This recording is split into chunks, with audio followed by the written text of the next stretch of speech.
Welcome to the Nuff Said podcast. We are convening here to speak about Season 2, Episode 4 of Agent Carter, Smoke and Mirrors. Could you tell I was stalling there because I couldn't think of the name? I'm Rob Southgate. With me, Jack Wengrosky. And Alil Kunica. And Jack, you're driving. I can hear the wind whipping through the door there. Yeah, I've got my Maserati convertible. It's just enjoying the nice Miami weather. Actually, Sure. One of those is a lie. Let's see which one.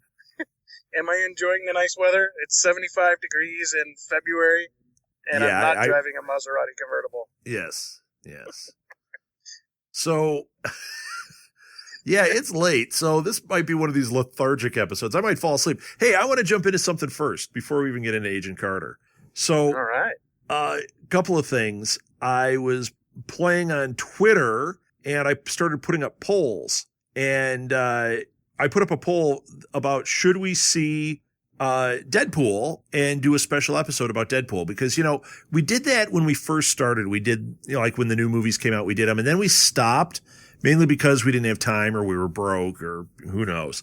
But for Deadpool, I know that Alil on This Week in Geek, we said we're going to have a This Week in Geek screening. We're going to all go to it on a Tuesday, although you're going to be working and Edward can't go, meaning Chris and I are going.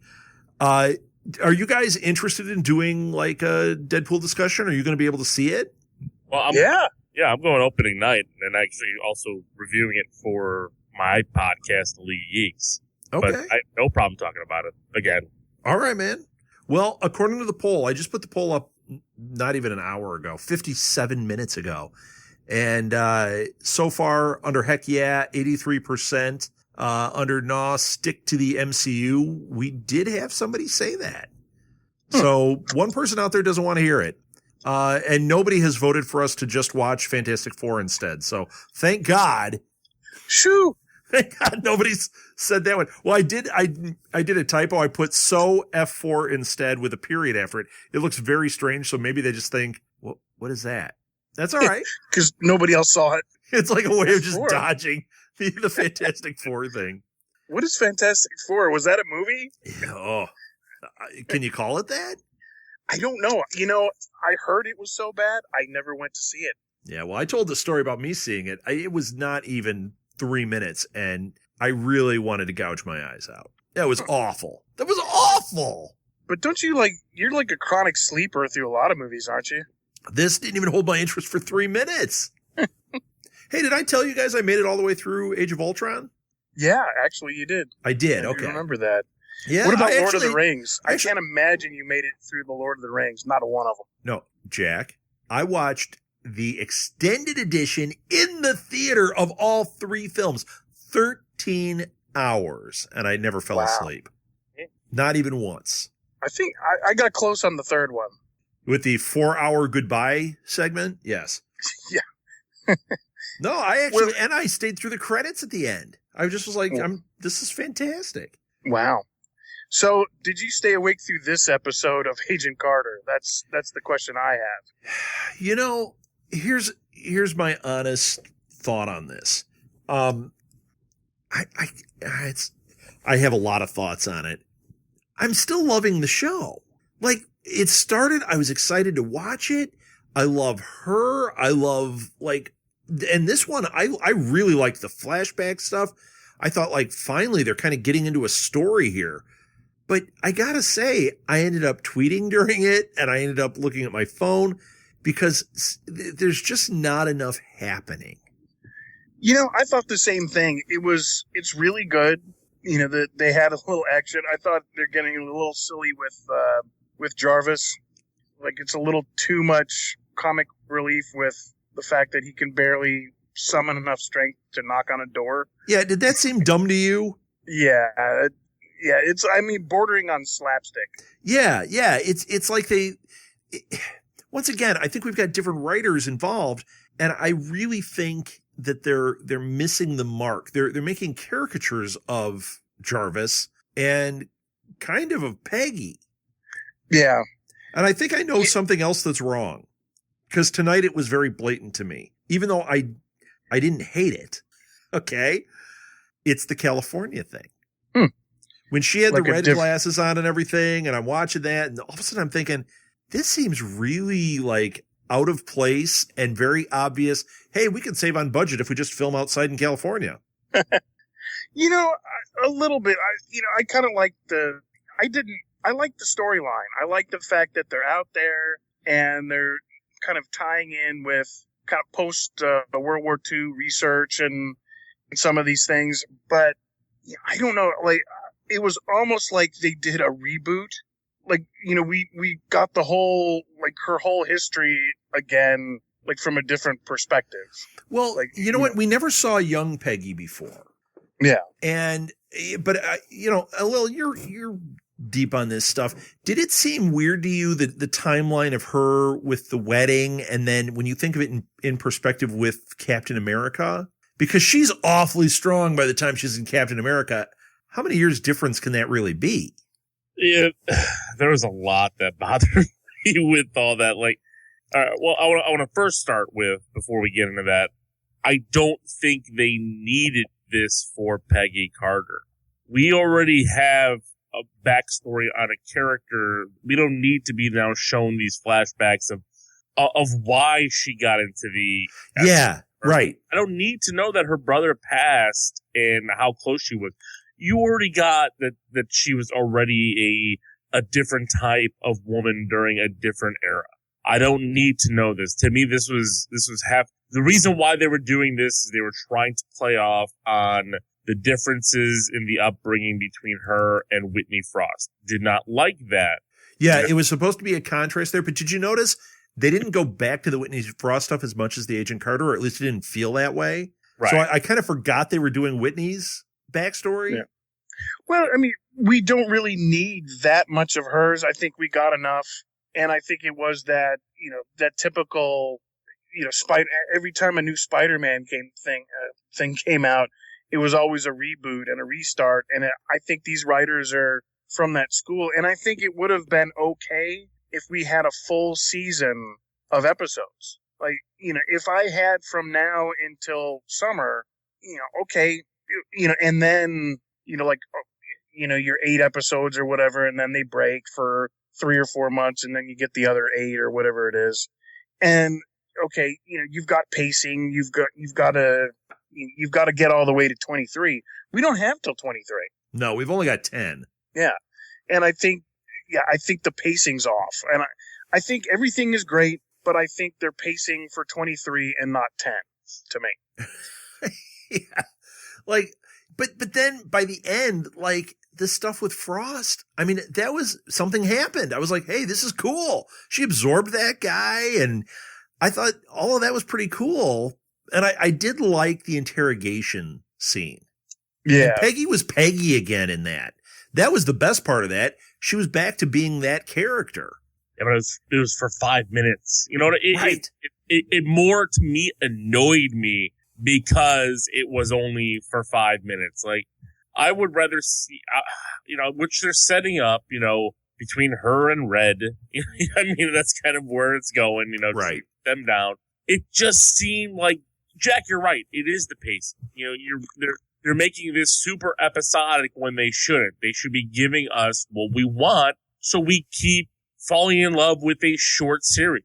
Right. Right. Before we, you got on, me and Rob were talking about the X-Files. The X-Files is doing a very similar short run here. Hopefully they continue on with these things. But this last episode was like a perfect episode for people who love that series can go back. It was fun. It was exciting.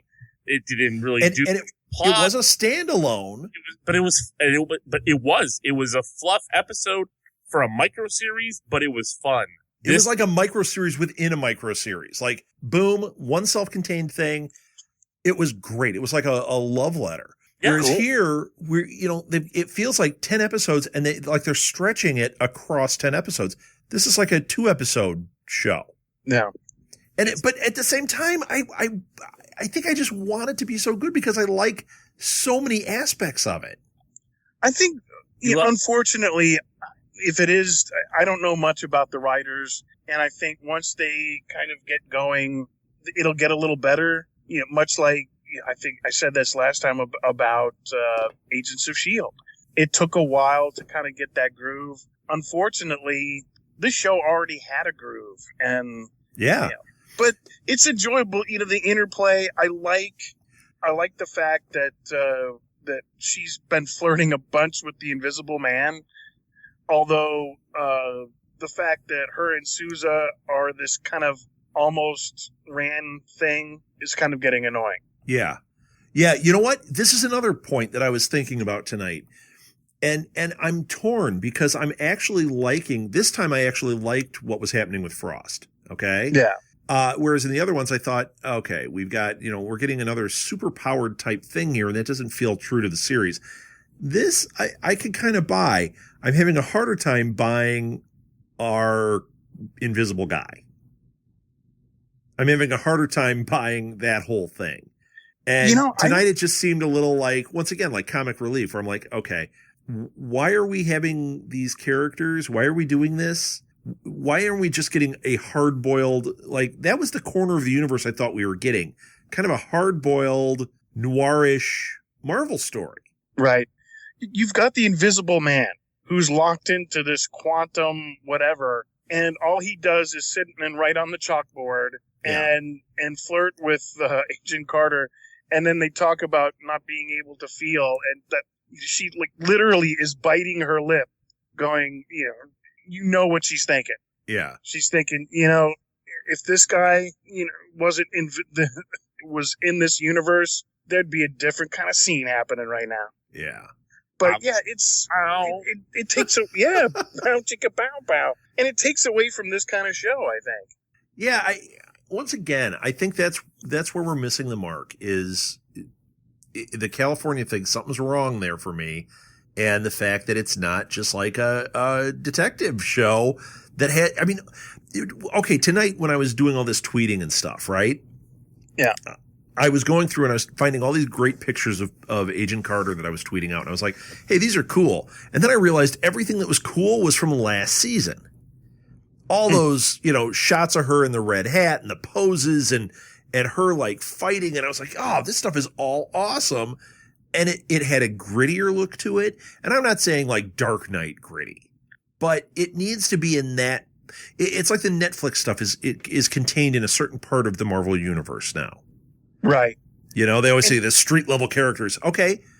It all kind of has that look. They've done 2 series now. They have a certain kind of feel to them. They're gritty. You know what you're getting into now. With Agent Carter, we're not getting what we got last season as far as the tone. She seemed like, I don't want to say a Marvel superhero, but she was like a Marvel Marvel character and had that grit. She seems and she like was kicking butt. She seemed last year like she's the badass that's going to end up in charge of S.H.I.E.L.D. Whereas this time she is, but I don't know. It seems like taking a backseat to everything. Yeah, it seems like this is more of a vehicle to introduce us to Madame Mask, which is kind of a weird choice that they're going to waste this character at this point. That could be a pretty big character for them. Right. And if this is where they want to put that character, let's get it on, because this is 4 episodes.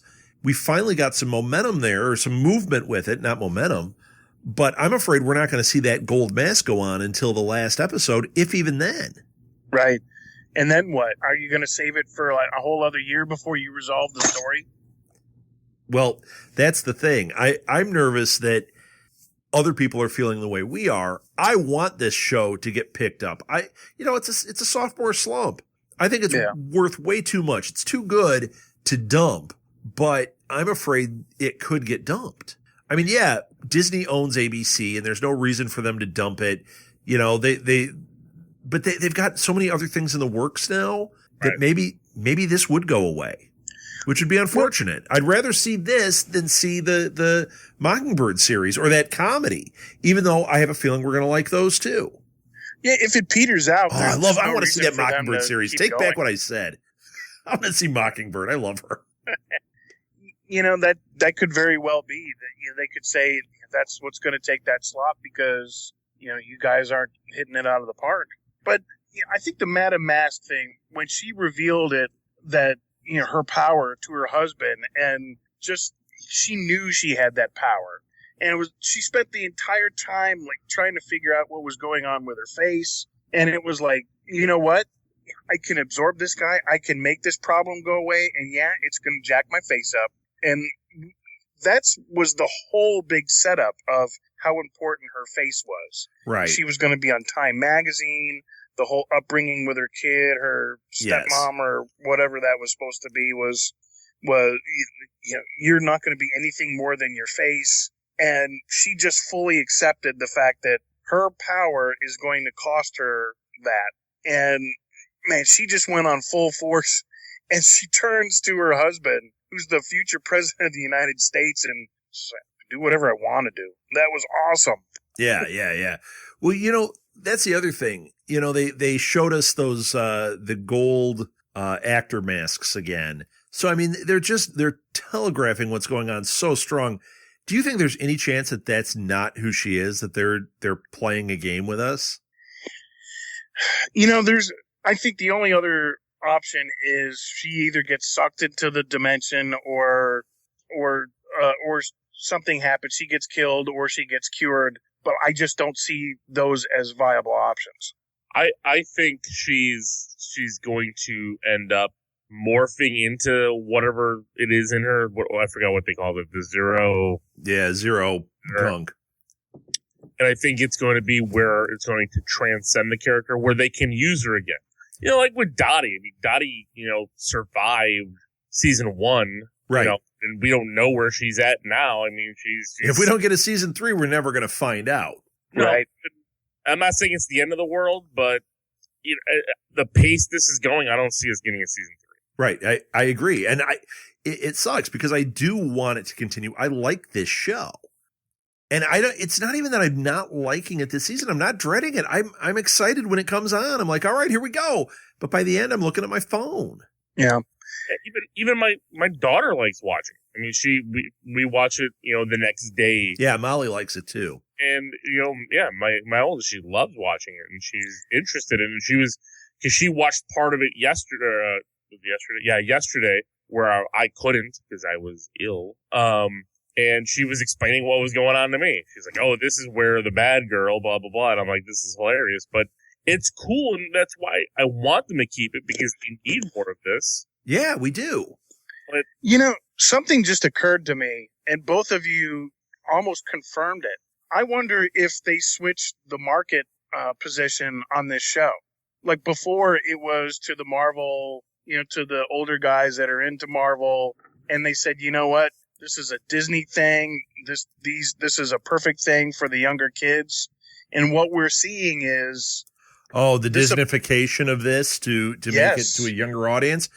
Yeah, because that's a misstep because it was wholesome enough. Like last year, we could watch it as a family. Right. The tone didn't need to change. I don't want to, and don't say Disneyfication because season 1 was still under the same people. It was still under Disney's umbrella. So right, but that's a general term where that it's getting more skewing younger. But as a right, but as it's getting more kid friendly. But as a Disney file, I take offense. Oh yeah.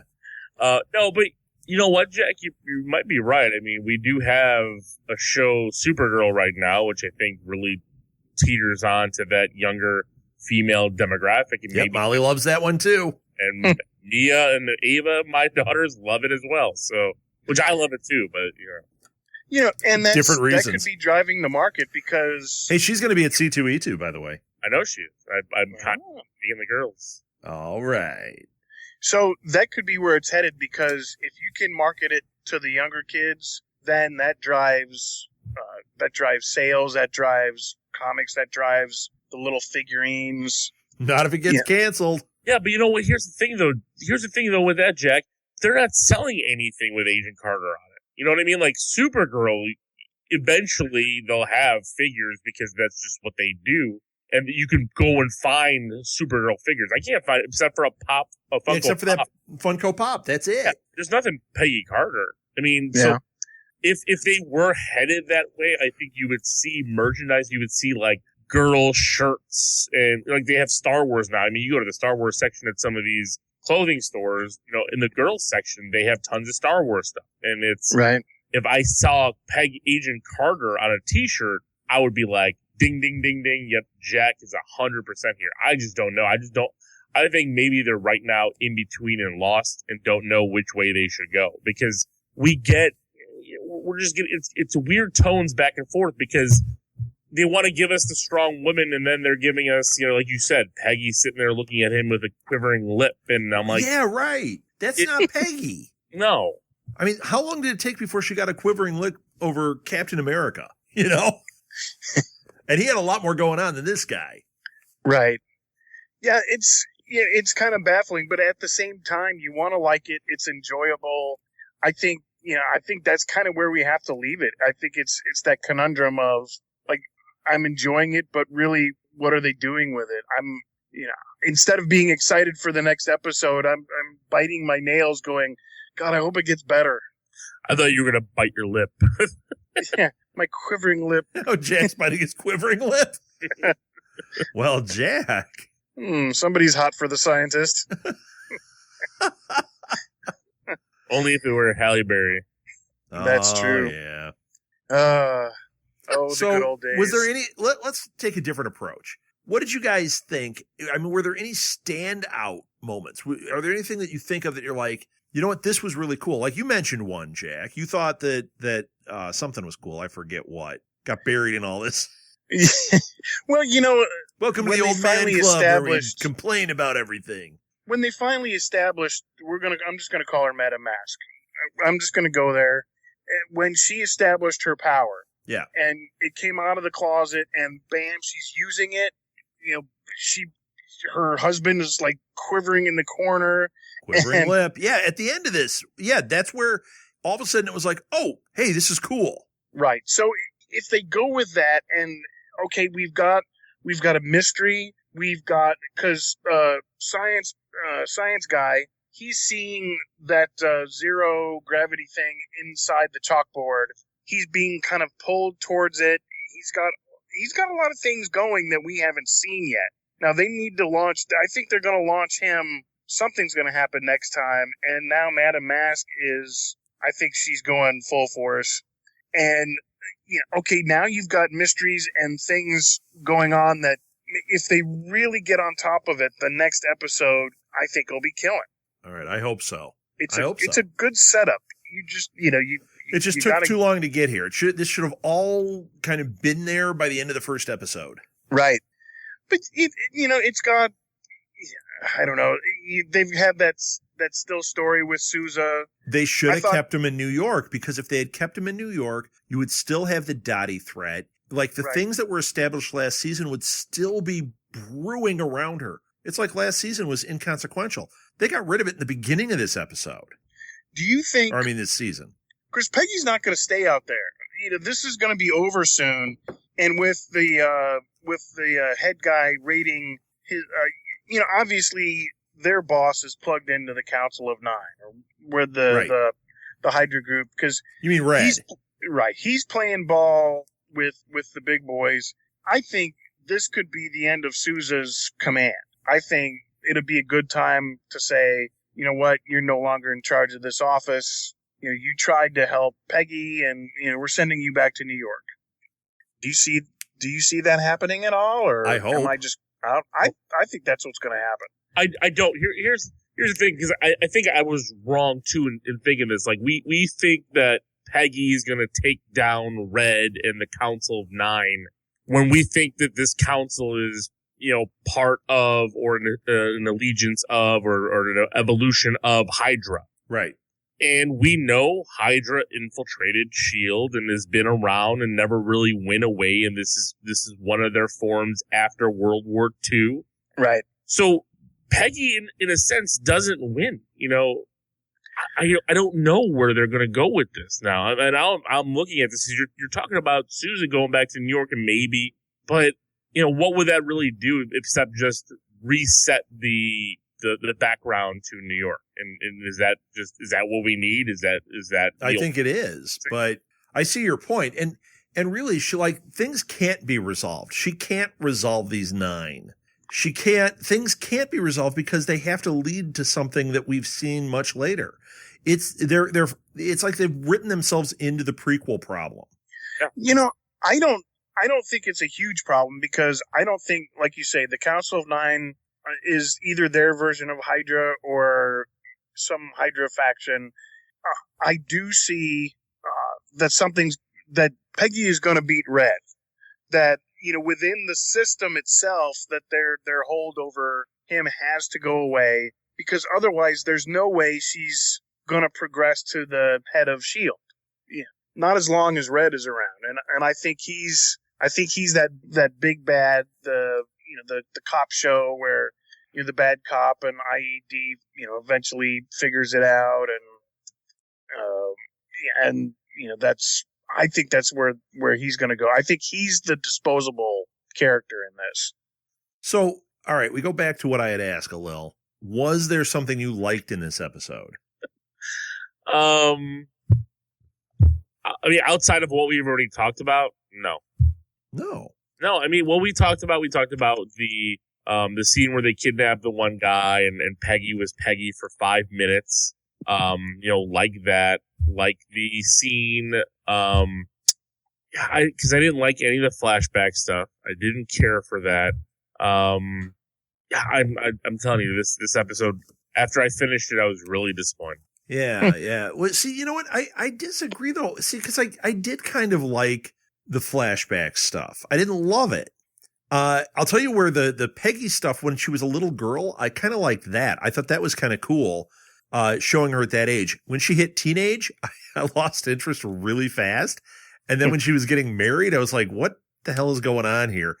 I didn't like any of that. I want to think of Peggy Carter turning into the Peggy Carter we saw in Captain America without these like goofy bumps in the middle. Although I did kind of like when she was in the secretary pool and the guy called her in and was like, look, they're going to put you in this. I thought that was a pretty good scene. But yeah, I agree that they weren't nearly as strong as they could have been. But I do disagree in that I did kind of like that. I think it was unnecessary. I do think it was unnecessary. It was cluttering our story. Exactly, and that's why it bothered me, because I want a solid story. You are giving me a show in the 40s where we're not really expecting the super fantastical, which we were getting in a sense with, the Invisible Man and all this stuff. But it's supposed to be, like you said, more gritty and grounded. So I want, with that, when you get into that territory, you want to tell a good, cohesive story. You don't want to tell a jumbled up mess. And I'm not saying that this is a mess at this point. It could get to that point, but you're telling me stuff that is unnecessary. I know where Peggy is, and I know who Peggy Carter is. Right. And for the most part, I think most of the fans of the show know who Peggy Carter is. We're speaking from, three guys here who know a lot about superheroes and comics and stuff like that. Well, at least one guy here. Well, yeah. But you. But in a sense, like, you don't need a lot of that. And I think they were trying to do that mirror thing, similar how they did it in the first season with Dottie and Peggy. Right.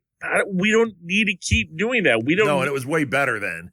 True, but we don't always need this foil for Peggy that has to be a similar, right. You have this, you have that. And the Dottie background, like, not Dottie, Whitney background, like, I didn't need it. And yeah. Are they trying to make her Peggy's Joker? They're trying to make it sympathetic. Like, she grew up with a hard life. Her mom was, this and. So we're supposed to be sympathetic for the villain. I think that's what they're because at the end, she's not like making a moral choice. She's just a villain. Right. But we're trying to see why she became the villain. Yeah. Right. I don't need to see Armin Zola as a little kid. We don't get a sense of that sympathy. No, we don't. And that's he was wasted. I agree. Did you need to see her mom telling her to be nice to her uncle multiple times? No. Alil, he's not her uncle. I was doing air quotes over the podcast. But you know what? I'm going to send you some pictures to show you what was going on there. Hold on. No, I'm kidding. Whoa. No. This is Jack, and this is the big sandwich. Well, last season we could see, okay, here's Agent Carter. Here's a woman that is more competent than anybody in the office, yet she's a woman in the 40s. Right. And this is the girl that she's going after. And this is that story, and this is the progression of Peggy Carter, and we could see that evolution. What's the evolution that we have on Peggy Carter so far, like this season, after, 4 episodes? Is there any progression other than we started over? No, that's exactly how I feel. I feel like it's over. It's the story. And it's also confusing to me. Here's what's confusing me. You've got an entity like the SSR, which we know is going to be S.H.I.E.L.D., a government entity. You know, we categorize it as the FBI, the CIA, and all this stuff. So we've got Red coming in. I keep forgetting what his name is. Every time I see him, it's just Red. It's just Red. Just go with Red. He's the dad from that 70s show. Right. Exactly. He's Red. But he keeps coming in with this almighty power over everyone. And I'm like thinking to myself, well, Peggy already made a huge name for herself multiple times. So where is this coming from? Like, why is this man have all this power over everyone? And it just doesn't make sense to me at this point. I guess once again, that was why that's one of the reasons they put him out in California. We can just write this character in as if this guy is controlling things, but he's out there. So this is a new threat to her on a professional level. Yeah, but you're right. So it's retelling season 1. Yeah. But I would rather see this be LA Confidential with Peggy Carter. That would be amazing. What's the other one? What's the not LA Law? What's the LA Law. CSI Agent Carter? That's what I want. But like 1940s CSI. Yes. Yeah. Black lights back then. But you know what? Make it no, because CSI doesn't have any story. We'd be complaining about that too. If that was 10 episodes, we'd be like, wow, that was 10 episodes. There was half a story there. Yeah, but she'd find a body, she'd solve the crime, and we'd have a finishing and an ending. Yeah, I almost wish we wouldn't. I almost wish that we were doing universe building that wasn't so obvious. Like the fact that we're getting these super powered characters in that, it's like we didn't get those right away in Agents of S.H.I.E.L.D. Why are we getting them right here? And stop setting the plate for Agents of S.H.I.E.L.D. I don't care. That's a different show. I don't know. Yeah, I think we're kind of pretty much where we started. Darn it. Go back to episode 1 of our Agent Carter show. Oh man. Yeah. I mean, so this was episode 4. So we got 6 more of these, right? Yeah. I feel like I'm going to be dragged over the 6. Although, like I said, I mean, by the time tonight hit, I was ready for it. It's like almost either you keep expecting it to get better or you forget. You know, it's like over the course of a week, you're like, well, yeah, I think it really wasn't all that bad. I think that I see her in the commercials and I really like her. I like her as Carter. So I think I'm seeing Peggy Carter. And then I start watching it and I start looking at my phone. I really think that's what it is. I'm going to mark my words and say, I think next week, I'm marking them right here. I think next week is going to be a big step up because it took a long time, but they unleashed Madam Mask and they've got to do something with it. I also think somehow Red is going to, I think he's going to fire Sousa. I think it gets back to New York City and I think we're on our way. All right.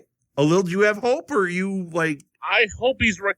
You know what? I know it seems like we are super down after this episode, but you know, I don't think it's doom and gloom. I think they can fix it really quickly. You know, like Jack said, if they come back here with a hard-hitting, fun, with a good episode, yes. I want to see the fun in Agent Carter.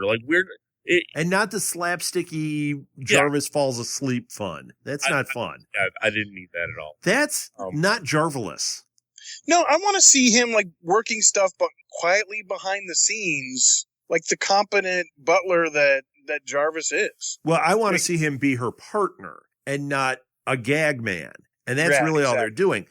But we were set up with that in the first episode of this season, when all of a sudden he was like, oh, wanting to be like a lapdog to her because he was so excited to get back into it, because he's bored. Stark isn't there. And it's like, I knew this is what was going to happen with him. Right. And I would rather see him be the confident butler. He's there setting up Stark stuff, and he is going to help her because he knows her and he's got the time to do it. How mad would the Batman people be if they made the butler kind of that slapstick kind of character? You mean if they made Alfred like this? Yeah. I think people would just be besides themselves and writing letters and emails. And I don't think people write letters anymore, but I think there would be strongly worded emails and nasty tweets if they did that with Alfred. Yeah. It's like Batman came home from a long day, but man, Alfred had all the ducks in a row. If he needed, support, boom, Alfred was there. Dude was like 80 years old. You knew he wasn't going to be doing a bunch of action, but man, he was that support network and he was always there when nobody else was. And now how are you going to do that with Jarvis? Because he's sitting in the back juggling bowling pins and jumping through a ring of fire. Yeah, I don't know, man. All right. Boy, you guys have bummed me out. So, all right, was there any other Marvel news this week? Anything we got to cover? No, not that I'm aware of. All right. Wow. I can't believe that the only Marvel we got out of the week was an okay episode of Agent Carter. That's about it. I'm really surprised. Well, you know what? It's coming, because as we get closer to Civil War, there's going to be a lot more stuff hitting out there. There's going to be a lot more news coming our way. So, hopefully, it won't be another week like this where we feel kind of down on things. No, I'm seeing the rocket launching. All right. I hope you're right. That's my final answer. All right. Well, let's give social media. Let's get out of this one. Jack, you go first. I'm at Down at Marvel. No, just kidding. At Jay Wengrosky on Twitter, and come check out our show on the Blacklist. We've got some new things coming out, and check out the Facebook stuff. That's about it. Yeah. All right. Alil? I am at LOGEEKZ on Twitter, and that's for the League of Geeks podcast. That's Geeks with a Z. And we're on Facebook, Twitter, and on Instagram. I am the League of Geeks Alil. So yeah, I know confusing, but hey. So that's where I'm at. All right. And as far as this goes, we've got the Twitter account. You can tweet us at Nuff Said Podcast. You can email, do it to the company. It's the easiest way. I never check the Nuff Said email. So send it to southgatemediagroup@gmail.com. You can go to our website and find past episodes of this and all of our podcasts. We've got 86 podcasts. I made an official count this week. Different titles. And the website is southgatemediagroup.com. For Nuff Said, it's /Nuff Said Podcast. We also have an Instagram. So if you go to instagram.com/Nuff Said Podcast, you'll find that. And we're going to have a clamor soon, too. But we don't have anything we can say about that yet. So, but we're going to have clamor. We're going to have all sorts of stuff going on. So lots of fun coming up very soon. You can follow me at @Southgate. And that is it. Thanks again for listening, everybody. Next week, Jack's words were marked. It's going to be amazing. Nuff said. Nuff said.